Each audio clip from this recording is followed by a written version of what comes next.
Aujourd'hui, nous allons explorer l'univers policier en toute légalité. Dans le travail du policier, on a toutes sortes d'équipements qui vont nous servir. On a des dossards pour nous protéger lorsqu'on fait de la patrouille ou est-ce qu'on est sur la route lors d'accidents d'intervention. Il faut avoir ça pour être bien vu des automobilistes sur la route. Le soir, ben, ça nous sert pour l'éclairage, la surveillance, et puis quand on fait de la circulation, qu'on est sur une voie d'accès pour le soir, ben, c'est avec le cône orange pour être bien vu. Des rapports où ce qu'on a des rédactions à faire. C'est notre imperméable. Donc, quand il pleut, des journées de pluie ou en hiver, quand on a une neige fondante ou qu'on a du verglas, ben, c'est pour nous protéger. Plus qu'on porte des couleurs vives, plus qu'on est voyant de très loin.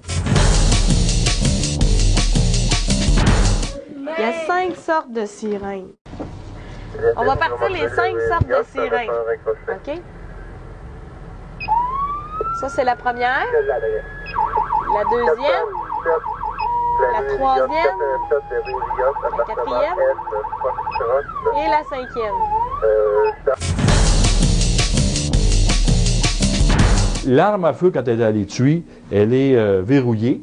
Alors, si quelqu'un voudrait essayer de nous l'enlever, elle est verrouillée. En 28 ans de carrière, j'ai pas eu à tirer ou à blesser quelqu'un avec mon arme à feu.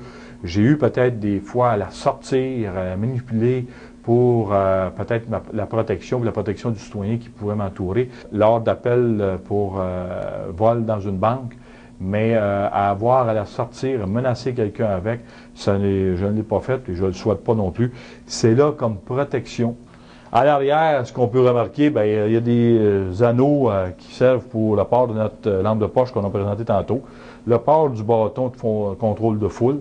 Par la suite, vous avez une mini lampe de poche. Puis quand on dit le poivre de Cayenne pour contrôler la personne, c'est pour la sécurité de cette personne-là. Pour éviter qu'elle se blesse, pour éviter d'avoir à blesser les personnes ou pour nous protéger d'une façon aussi. On va commencer par la discussion, on va discuter avec la personne, et si on vient un bon coup, il faut avoir une intervention à faire et qu'on n'a pas pu avoir le contrôle par la parole, bien, on va y aller par le poivre de Cayenne. Le radio portatif qui est en contact avec le centre de communication, puis entre patrouilleurs aussi. Par la suite, vous avez, on a aussi des gants de protection parce que quand on va sur des scènes, c'est des personnes qui sont avec du sang, bien, pour éviter la contamination, bien, on va avoir des gants pour se protéger. On a nos menottes.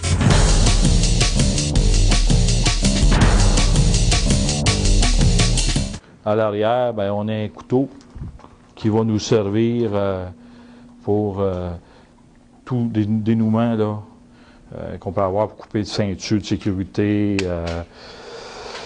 C'est un couteau multiple service, petit scie, couteau, ciseaux. Ça là, c'est pour couper les ceintures de sécurité quand il y a un accident. OK? Si vous avez un accident, oui, il coupe beaucoup, hein? C'est un gros couteau. Ça, là, ça sert pour couper les ceintures de sécurité quand il y a un accident. Parce que reste pas surpris si c'est un accident, mais la ceinture de sécurité va rester là. Tu ne seras pas capable de la défaire. Le policier est toujours en communication, autant sur un portatif qu'on appelle, qu'on a avec nous autres quand on débarque de l'autopatrouille, ou quand le patrouilleur circule sur la route,